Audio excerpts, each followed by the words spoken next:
आजकल तो news channel का भी दो पक्ष हो गया है, एक राष्ट्रीय चैनल और एक यूट्यूब न्यूज चैनल। हमने देखा कि यूट्यूब न्यूज चैनल वो ग्राउंड लेवल पर जाकर के अपनी रिपोर्टिंग कर रहा है, लोगों से राय ले रहा है। लेकिन जो राष्ट्रीय चैनल है वो सिर्फ परंपरागत जो व्यवस्थाएं हैं, जो सोच है, जो लोगों का विश्वास है, उन्हीं को कायम रखने का प्रयास कर रही है। तो लेकिन ऐसा नहीं होना चाहिए, उनको ग्राउंड लेवल पर जाना चाहिए और पता करना चाहिए। क्योंकि अभी नहीं, हमेशा से अगर आप राम राज्य की बात करते हैं तो उस समय से भी वो सारी कुरीतियां, वो सारे अपवाद जो लोक हित में नहीं थे, उनको हटाया गया है। अगर आप रामायण पढ़े होंगे तो राम पहले जो भी राज था वो तो हमें नहीं जानकारी, लेकिन राम जी के राजा बनने के बाद राम राज्य की स्थापना हुई। तो इसका मतलब ये है कि उन्होंने कुछ न कुछ परिवर्तन किया होगा। अगर व्यवस्था अच्छी नहीं रही होगी तो उसे और अच्छा किया होगा, तभी वो राम राज्य बना है। तो अगर कोई संशोधन नहीं होगा, और आजकल देखिए हर एक चीज में संशोधन हो रहा है। आज कानून की विधि जाइए तो जैसे 370 दिखे, 377 में संशोधन हुआ, 397 में संशोधन हुआ। क्यों हुआ? क्योंकि आज के हिसाब से वो जो है अप्रासंगिक है, इसलिए उनको हटाया गया। हमारे सुप्रीम कोर्ट के जजेस की पीठ बैठती है, उसके बाद जो है उस पर निर्णय लिए जाते हैं। तो कहीं न कहीं वो समय की मांग है, इसलिए उसमें जो है संशोधन किया जा रहा है। और आप इसमें संशोधन नहीं करना चाहते, और जो साफ तौर पर परिलक्षित होता है कि इसमें सिर्फ जो है एक पक्ष की बात कही गई है। और दूसरी बात, हमने बड़े बड़े आचार्य, धर्माचार्य, पीठाधीश्वर और सभी लोगों के जो है स्टेटमेंट देके, उसमें सब लोगों ने उस चौपाई जिस पर जो है आपत्ति व्यक्त की गई है, उसकी व्याख्या करने के लिए बड़े बड़े ज्ञानी आए और सबने अपने हिसाब से जो है उसे सही साबित करने का प्रयास किया। सही साबित करने को कह दीजिए या उसका अर्थ बताने का प्रयास किया। लेकिन जहां तक मेरा मानना है कि यदि प्रथम दृष्टया अगर कोई शब्द है, उस शब्द के अर्थ को लेकर यदि कोई प्रथम दृष्टया अपना जो बोध प्रकट कर देता है या उसके प्रति समझ बनाता है, वही उसका सही अर्थ है। और ज्यादातर लोग उसी को अपनाते हैं। जैसे यदि आप भोजपुरी गाने पर जाएंगे तो वो दो अर्थी होता है। यदि आप उसका वीडियो देखेंगे तो उसके वास्तविक अर्थ को समझ पाएंगे। यदि आप सिर्फ ऑडियो सुनेंगे तो उसके आप वास्तविक अर्थ को नहीं समझ पाएंगे। ऐसे में ज्यादातर लोग बहुत ज्यादा परसेंटेज में लोग जो है इस गाने को अभद्र मानते हैं। क्यों? क्योंकि उन्होंने वीडियो नहीं देखा। अगर वो वीडियो देख लेंगे तो उसके अर्थ को समझ जाएंगे और उसका विरोध नहीं करेंगे। लेकिन क्या है कि प्रथम दृष्टया व्यक्ति जो उसके समझ में अर्थ बनाता है, वही उसका मान्य होता है। अब जिस तरह से रामायण की दो चौपाइयों में कहा गया है कि शूद्र गंवार ढोल पसनारी सकल ताड़ना के अधिकारी, और एक जो जिसमें उसकी चौपाई तो मुझे नहीं याद है, लेकिन उसमें ये कहा गया है कि शूद्र कितना भी ज्ञानी क्यों ना हो, वो सम्मान के योग्य नहीं है, और विप्र कितना भी मूर्ख हो, वो पूजनीय है। ये साफ साफ अर्थ लगाता है। आप ग्राउंड लेवल पर जाइए, जो युवा है वो जो किसी प्रकार की बीमारी से पीड़ित नहीं है। बीमारी का मतलब यहाँ मैं कहना चाहूंगा राजनीति से, जाति से, धर्म से किसी प्रकार से पीड़ित नहीं, वो बिल्कुल अभी एकदम एजुकेशन लाइफ में है। उनसे जाकर पूछिए तो आपको उसका अर्थ वही बताएंगे जो आप लोग समझ रहे हैं या मैं समझ रहा हूं कि सकल ताड़ना के अधिकारी, अर्थात इन पर जो है नजर रखी जाए या इनको पीटा जाए। और नजर रखना भी एक हिसाब से जो है किसी के अधिकारों को सीमित करना है। और यदि आप देखेंगे तो बच्चा अबोध होता है। अगर एक बच्चा छोटा है तो वो अबोध है, उसके पास उतनी सारी ज्ञान की इंद्रियां उसकी विकसित नहीं है कि वो सही गलत का अंतर कर पाए। अगर बच्चा सही गलत का अंतर नहीं कर पा रहा है और अबोध है। और ये चाहे शूद्र के बच्चे हों और चाहे क्षत्रिय के बच्चे हों और चाहे ब्राह्मण के या वैश्य के, किसी के बच्चे हों, अगर वो अबोध हैं तो वो एक समान है। और अगर एक समान है तो उनकी जात में अंतर क्यों?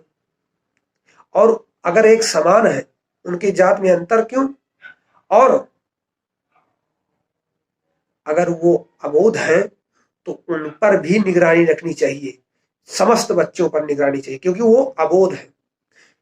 आप यहाँ पर जो है सिर्फ दो स्त्री और शूद्र को जो है ताड़ना के अंतर्गत रखते हैं, बाकी जो सृष्टि द्वारा रचित जाति या व्यवस्था है, ब्राह्मण, वैश्य और क्षत्रिय को आप उससे बाहर रख रहे हैं। तो ये हमारे हिसाब से भी जो है थोड़ा अपमानित है, और समय के अनुसार सब में संशोधन होता है, तो इसे संशोधनीय है, संशोधन होना चाहिए इसमें। और जो नजरिया है खास करके लोकतंत्र के चौथे स्तंभ का, उसमें भी सुधार होना चाहिए, क्योंकि हम देख रहे हैं कि कोई भी एंकर एक निष्पक्ष जनता की बात नहीं रख रहा है। अगर एक बड़े समूह को किसी बात पर आपत्ति है और वो आपत्ति अज्ञान के कारण है, तो उस अज्ञानता को दूर करने का प्रयास लोकतंत्र का चौथा स्तंभ मीडिया करे।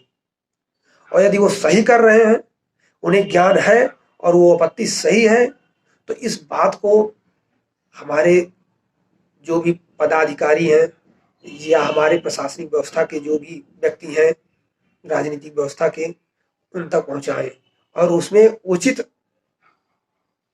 परिवर्तन को करवाने का भी प्रयास करें। लेकिन ऐसा कोई नहीं कर रहा है, सब अपने में जुटे हुए हैं, तो कैसे होगा? अगर राष्ट्र को विश्व गुरु बनाना है, जो हम आप लोगों की पहली मांग है कि भारत विश्व गुरु बनेगा, भारत हिंदू राष्ट्र बनेगा, तो विश्व गुरु बनेगा तो उसके लिए कुछ स्टेप होते हैं। कोई भी काम आप अचानक नहीं कर सकते। अगर कोई बच्चा जन्म लिया है तो पहले सर को उठाना, पैर को उठाना शुरू करेगा, सर को उठाना शुरू करेगा, फिर धीरे धीरे अपने पैरों पर जोर लाएगा, फिर धीरे धीरे धीरे पेट के बल घिसकना शुरू करेगा, फिर वो दो पैर और दोनों हाथ के बल पर चलना शुरू करेगा। उसके बाद जो है थोड़ा गिरेगा, फिर खड़ा होना सीखेगा, उसके बाद गिरते चलते वो दौड़ना सीखेगा। एक क्रम होता है। अगर ये प्रोसेस चल रहा है, तो आप कहेंगे कि विकास की अवस्था में है। और अगर ये प्रोसेस नहीं चल रहा है तो आप कैसे कह सकते हैं कि 16 साल के बाद बच्चा अपने आप चल जाएगा?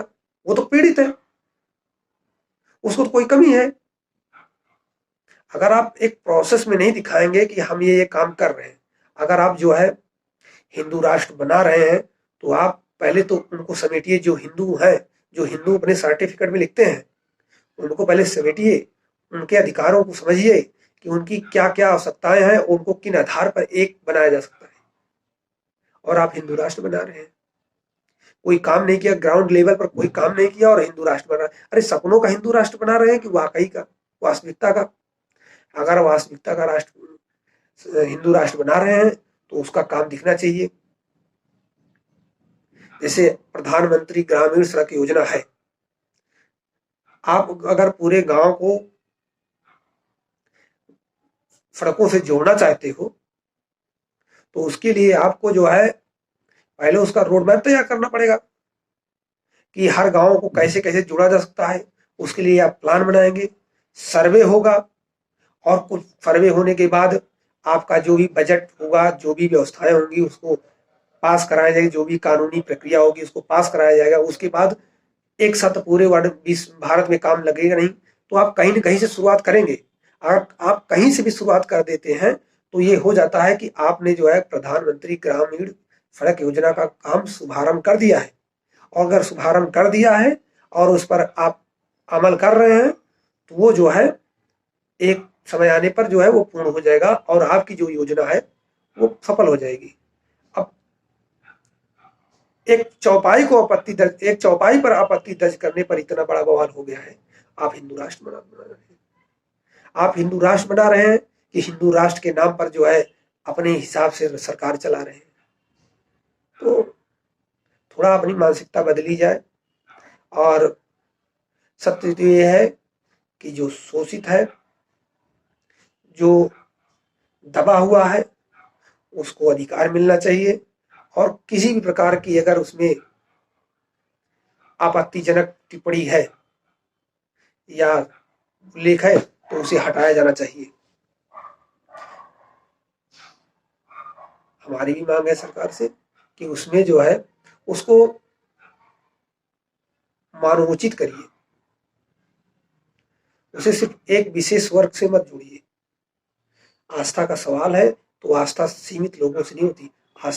आस्था जितने भी हिंदू है, जितने भी हिंदू से संबंधित है, उस पर विश्वास करेंगे तभी वो आस्था रहेगी। अगर उस पर सिर्फ सीमित लोग जो है आस्था करेंगे तो वो जो है आस्था धीरे धीरे खत्म हो जाएगी।